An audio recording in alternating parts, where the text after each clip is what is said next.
बिस्मिल्लाहिर्रहमानिर्रहीम। अस्सलाम वालेकुम डियर स्टूडेंट एंड ऑडियंस। आज से हम अपने चैनल पे नए लेक्चर्स का आगाज़ कर रहे हैं। ये लेक्चर बेसिकली बीएससी नर्सिंग और पोस्ट आर इन नर्सिंग के स्टूडेंट्स के लिए डिज़ाइन किए गए हैं। बायोस्टैटिस्टिक के सब्जेक्ट के हवाले से जितना भी कंटेंट है वो उसको कवर करने की कोशिश की गई है। तो आज उसका पहला इंट्रोडक्टरी क्लास है। तो आइए देखते हैं कि बायोस्टैटिस्टिक है क्या और नर्सिंग फील्ड में इसकी क्या इम्पोर्टेंस है। अपने इस पहले और इंट्रोडक्टरी क्लास में हम ये जानने की कोशिश करेंगे कि स्टैटिस्टिक है क्या, इसकी डिफिनीशन पढ़ेंगे, फिर इसकी इम्पोर्टेंस पढ़ेंगे और इसके कुछ इंग्रेडिएंट्स को हम डिस्कस करेंगे, जिस तरह का डेटा हो गया, वेरिएबल हो गया या मेजरमेंट स्केल हो गए, तो उसके बारे में हम डिटेल में जानने की कोशिश करेंगे। तो आइए स्टार्ट लेते हैं। ये आज के हमारे लेक्चर के आउटलाइंस हैं। सबसे पहले हम बायोस्टैटिस्टिक को एक्सप्लोर करेंगे, उसको डिफाइन करेंगे कि व्हाट इज़ बायोस्टैटिस्टिक, और फिर उसके बाद वेरिएबल, उसके टाइप्स और डिफरेंट स्केल्स के बारे में हम डिटेल में बात करेंगे। अगर हम डिफिनीशन की बात करें बायोस्टैटिस्टिक की, तो सबसे पहले हमें ये जानना पड़ेगा कि स्टैटिस्टिक खुद जो है वो मैथमेटिक्स का एक ब्रांच है। फिर जो बायोस्टैटिस्टिक है वो अप्लाइड स्टैटिस्टिक का एक ऐसा ब्रांच है जिसकी एप्लीकेशन या स्टैटिस्टिकल मेथड्स जो है वो मेडिकल फील्ड में या बायोलॉजिकल साइंसेस में यूज़ होती है। तो जब हम स्टैटिस्टिक को मेडिकल या मेडिसिन में या हेल्थ में या हम बायोलॉजिकल साइंसेस में यूज़ करते हैं तो उसको हम कहते हैं बायोस्टैटिस्टिक। फिर अगर हम स्टैटिस्टिक की बात करें तो स्टैटिस्टिक का जो वर्ड है वो बेसिकली लैटिन वर्ड है जो कि स्टेटस से निकला है। स्टेटस का अगर हम प्लूरल सेंस में मीनिंग लें तो ये एक ऐसा सेट है न्यूमेरिकल फिगर्स का जिसको हम डेटा कहते हैं, जो कि काउंटिंग से हम अचीव करते हैं, ऑब्टेन करते हैं। और अगर हम इसकी सिंगुलर में मीनिंग लें तो ये इसको हम डिफाइन इस तरह कर सकते हैं कि ये एक ऐसा सेट है या डेटा है जो कि हम कलेक्ट करते हैं, क्लासिफिकेशन करते हैं, उसकी एनालिसिस करते हैं, फिर उसी एनालिसिस के बाद हम इसकी कंपैरिजन करते हैं और फिर मीनिंगफुल इंटरप्रिटेशन, कोई कंक्लूजन निकालते हैं, उसी रॉ डेटा से एक मीनिंगफुल कंक्लूजन निकालते हैं। तो इसको बेसिकली हम क्या कहते हैं, बायोस्टैटिस्टिक। स्टैटिस्टिक एक ऐसा फील्ड है जो कि डेटा कलेक्शन, ऑर्गेनाइजेशन, समराइजेशन और एनालिसिस के ऊपर बात करता है। फॉर एग्जांपल आपके क्लास में 50 की स्ट्रेंथ है और मैं मालूम करना चाहता हूं कि आपके स्टूडेंट की क्या स्टेटस है, एवरेज स्टूडेंट की क्या स्टेटस है क्लास में, परफॉर्मेंस क्या है एजुकेशन के हवाले से। तो मैं उसका टेस्ट रिकॉर्ड देखना चाहूँ या मैं उसके एजुकेशनल जो प्रीवियस उसने अचीवमेंट ली हुई वो देखना चाहूँ, तो या तो मैं सारे स्टूडेंट 50 आउट ऑफ 50 स्टूडेंट का मैं चेक कर लूँ। एक तो ये मेथड है। लेकिन जब पॉपुलेशन बहुत ज़्यादा होती है तो ये हर एक बंदे का डेटा उठाना मुश्किल होता है, नहीं उठा सकता बंदा। उसके लिए मेथड क्या है कि मैं आपके क्लास में से 10 स्टूडेंट को रैंडमली सेलेक्ट कर लूँ, उन 10 स्टूडेंट का मैं डेटा लूँ और डेटा लेके फिर उसको ऑर्गेनाइज करूँ असेंडिंग या डिसेंडिंग ऑर्डर में। जो सबसे हाईएस्ट मार्क्स वाले हैं उसको टॉप पे रखूँ, जो सबसे लोवेस्ट मार्क्स वाले हैं उसको सबसे नीचे रखूँ। फिर उसकी कंक्लूजन तैयार करूँ कि हाँ एवरेज स्टूडेंट ने इतने मार्क्स लिए। फॉर एग्जांपल एवरेज स्टूडेंट के मार्क्स आए 70%, और फिर उसको एनालिसिस करूँ किसी ग्राफ के ऊपर या किसी टेबल के ऊपर, उसको रिप्रेजेंट कर लूँ। तो मैं ये कह सकता हूँ अपने इस 10 स्टूडेंट के सैंपल के बेस के ऊपर कि इस 50 स्टूडेंट के क्लास में एवरेज जो स्टूडेंट है वो 70% तक मार्क्स ले सकता है। तो ये मैंने एक इन्फरेंसेस, एक मुआसना कायम किया है द होल क्लास के बारे में सिर्फ 10 स्टूडेंट का डेटा लेके। तो स्टैटिस्टिक आपको आसानियाँ प्रोवाइड करता है इंटरप्रिटेशन में और आपके कम्युनिकेशन में।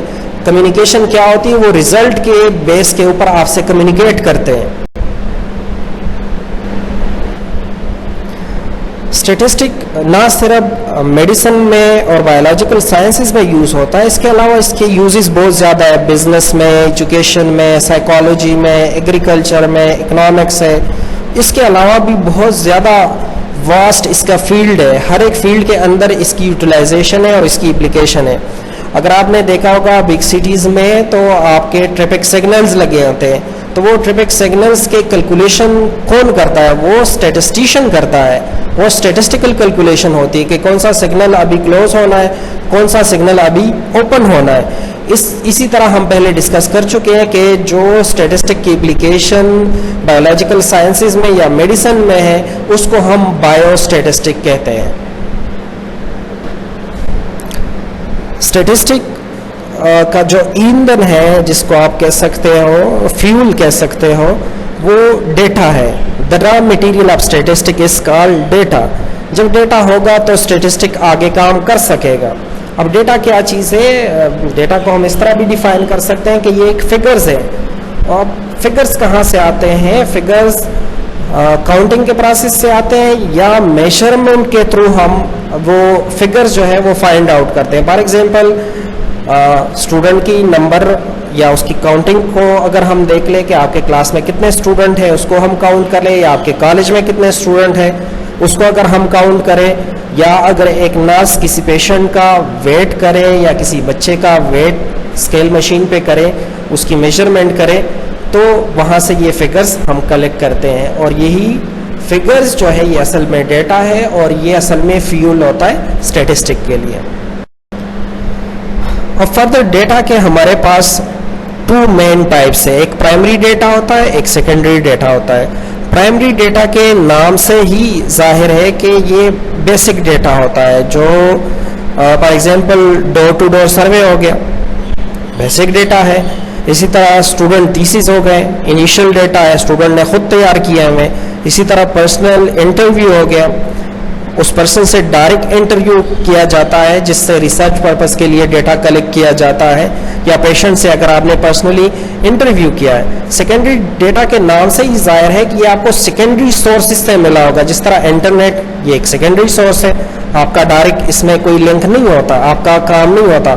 बुक्स ये किसी और आतन में लिखी होती हैं, बुक्स आपका डायरेक्ट इसमें काम नहीं होता। इसी तरह न्यूज़पेपर जो आपको रिपोर्ट्स वगैरह मिलती है या डेटा मिलता है, तो ये क्या है? ये इनडायरेक्ट सोर्स से, सेकेंडरी सोर्स से आपको डेटा मिला हुआ है। तो बेसिकली दो टाइप्स है, primary data and secondary data. Primary data वो डेटा है जो कि आपने या तो खुद कलेक्ट किया हो, या आपने खुद थीसिस लिखे हो, या आपके पर्सनल आपने पेशेंट का इंटरव्यू किया है। सेकेंडरी डेटा वो डेटा है जो आपने सेकेंडरी सोर्सेज से लिया हो।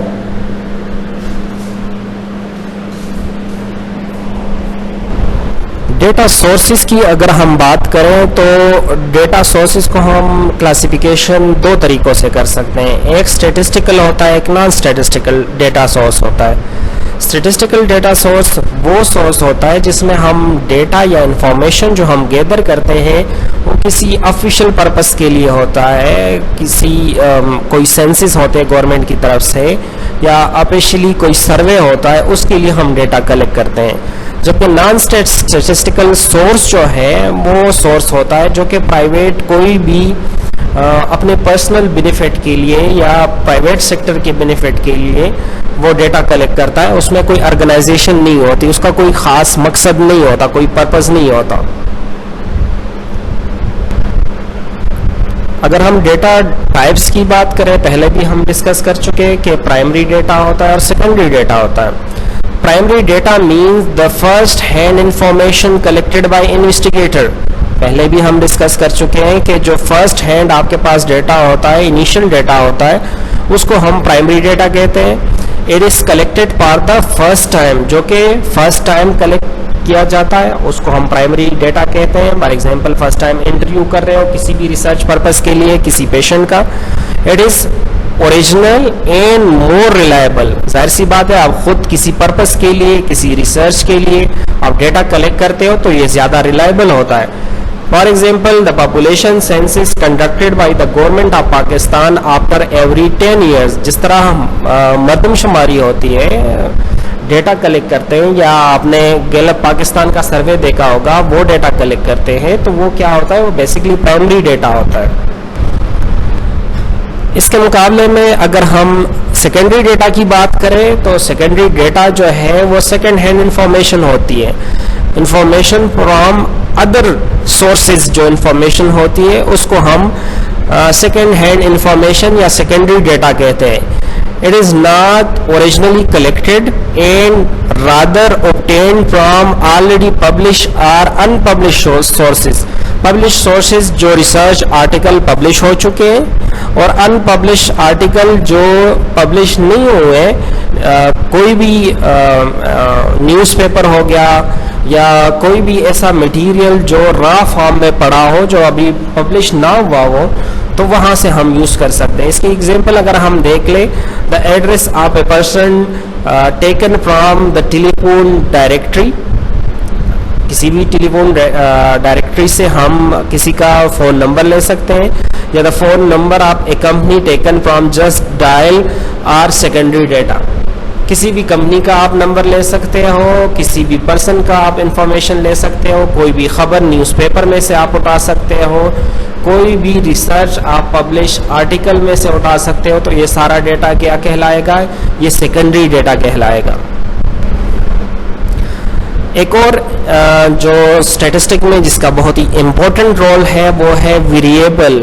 अब वेरिएबल क्या चीज़ है? वेरिएबल वो चीज़ है जो अपने वैल्यू को चेंज करता है. A variable is any characteristic number or quantity that can be measure or count, जो कि मेजर भी हो सकता हो और काउंट भी हो सकता हो.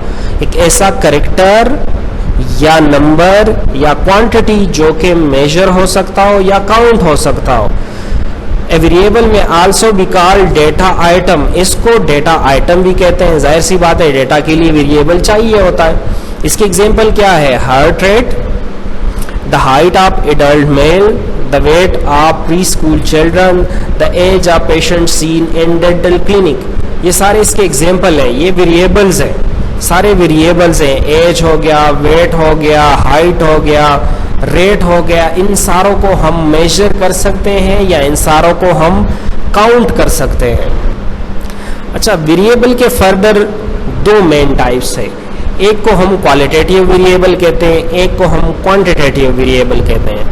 क्वालिटेटिव वेरिएबल के फर्दर दो टाइप्स हैं, जिसमें एक है नॉमिनल और एक है ऑर्डिनल.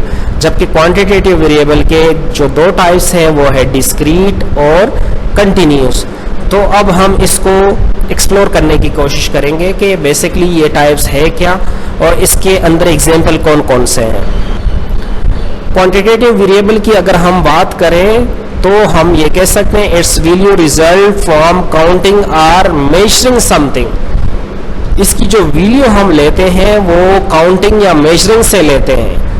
कोई क्वांटिटी होती है, उसमें कोई मिकदार होती है, कोई मेजरमेंट होती है, कोई नंबर होता है इसमें. When you collect quantitative data, the number you record represent real amount that can be added, subtract, divide, etc. There are two types of quantitative variable. इसकी एग्जांपल ये है कि कोई भी नंबर, पेशेंट का नंबर हो गया, स्टूडेंट का नंबर हो गया, पॉपुलेशन हो गया, वो कोई नंबर आपके पास होता है या कोई मेजरमेंट आपके पास होती है. जिस तरह हाइट और वेट की हमने एग्जांपल दी थी, तो कुछ ना कुछ आपके पास होता है जो कि क्वांटिटी में होता है, जो किसी मिकदार में होता है, तो उसको हम क्या कहेंगे? Quantitative variable.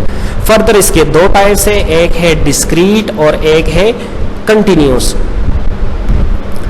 जो डिस्क्रीट वेरिएबल है, those variable for which the value it can take are countable and have a finite number of possibilities. एक तो इसमें बात की गई है कि ये काउंटेबल होगा, मतलब हम उनको काउंट कर सकेंगे डिस्क्रीट वेरिएबल को. और दूसरी बात यह है कि इसमें फाइनाइट नंबर होगा, कोई तादाद मखसूस होगी, अनफाइनाइट नहीं होगा. जो भी पॉसिबिलिटीज होंगी उसकी कोई लिमिट होगी, बगैर लिमिट के नहीं होगा. इसके एग्जांपल को अगर हम देख लें, नंबर ऑफ चिल्ड्रन पर फैमिली, किसी फैमिली में कितने बच्चे हैं. Number of student in A class, जिस तरह के आपके क्लास की एग्जांपल मैंने ली कि 50 के स्टूडेंट होंगे. Number of citizen of a country, जिस तरह हमारे कंट्री में 22 करोड़ की आबादी है, तो ये क्या है? ये सारा कुछ हम काउंट कर सकते हैं, ये काउंटेबल है. इसको हम कहेंगे डिस्क्रीट वेरिएबल और इसकी कोई लिमिट होती है.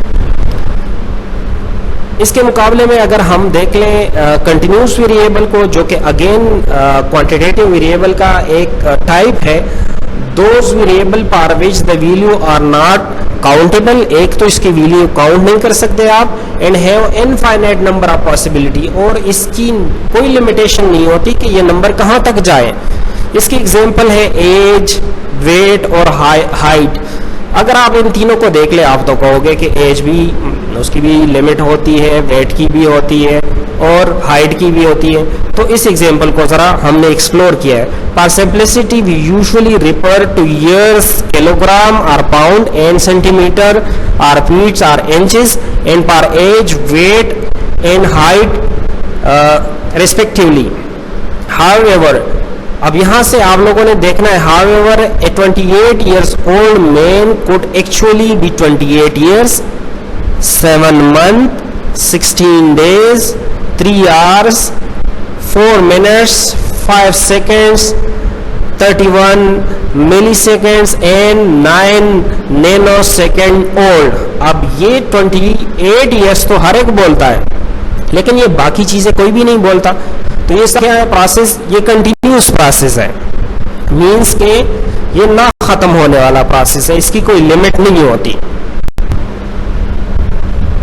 अब हम डिस्कस करेंगे क्वालिटेटिव वेरिएबल को।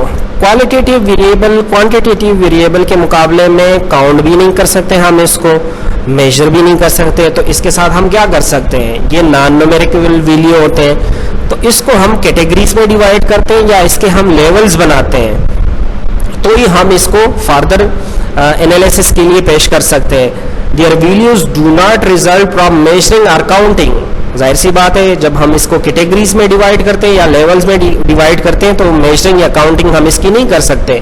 ए qualitative variable is which take as its value modalities, categories or even levels, in contrast to qualitative variable which measure a quantity on each individual।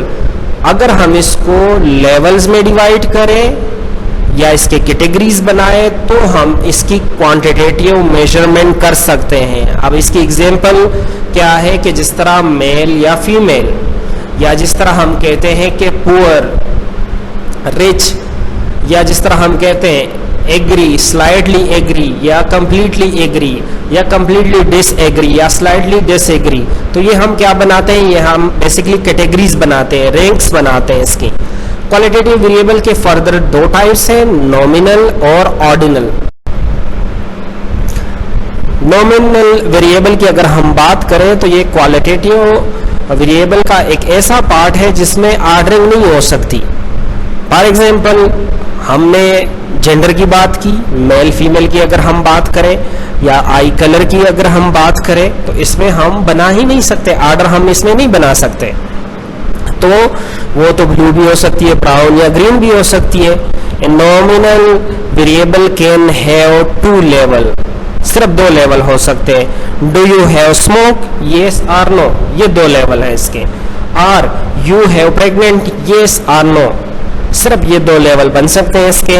बाकी इसमें ऑर्डरिंग नहीं हो सकती कि जिस तरह मैंने एग्जांपल आपको दी इससे पहले कि agree, slightly agree, fully agree, completely disagree, slightly disagree, इस तरह की कैटेगराइजेशन या लेवल्स इसमें नहीं हो सकते। इसमें सिर्फ 2 लेवल बन सकते हैं, येस नो के, मेल फीमेल के, इस तरह के लेवल बन सकते हैं इसमें। जो दूसरा टाइप है वो है ऑर्डिनल, ये क्वालिटेटिव वेरिएबल का दूसरा टाइप है। इसमें हमारे पास क्या होता है? इसमें डिफरेंस नॉमिनल से ये है कि इसमें हमारे पास एक ऑर्डर मौजूद होता है। इसकी एग्जांपल इस तरह है कि कोई एक रोड ट्रैफिक एक्सीडेंट हुआ है, और अगर हमने उसकी किसी स्केल के ऊपर सिवियरिटी देखनी है तो हम कह सकते हैं कि ये या तो लाइट एक्सीडेंट था, या मॉडरेट था, या फीटल था। फीटल मीन्स कि उसमें मोर्टेलिटी या मॉर्बिडिटी का रेट जो है वो काफ़ी ज़्यादा था, या कैजुअलिटीज़ काफ़ी ज़्यादा हुई है। तो इसमें क्लियर कट आपको ऑर्डर मिलेगा। एक और एग्जांपल आप अपनी हेल्थ के बारे में भी बता सकते हैं कि आपका हेल्थ पुअर है, रीजनेबल है, गुड है या एक्सीलेंट है। तो इसमें भी क्लियर कट आपको 4 किस्म के ऑर्डर मिलेंगे, पुअर, रीजनेबल, गुड और एक्सीलेंट। तो ऑर्डिनल के नाम से ही जाहिर है कि इसमें ऑर्डर होगा। जबकि नॉमिनल में कोई ऑर्डर नहीं होगा, उसमें सिंपल 2 लेवल होंगे, जबकि इसमें आप ऑर्डर बना सकते हो, 2, 4, 6 ऑर्डर भी बना सकते हो इसमें, लेकिन इसमें क्वांटिटी नहीं होती क्योंकि ये क्वालिटेटिव वेरिएबल है।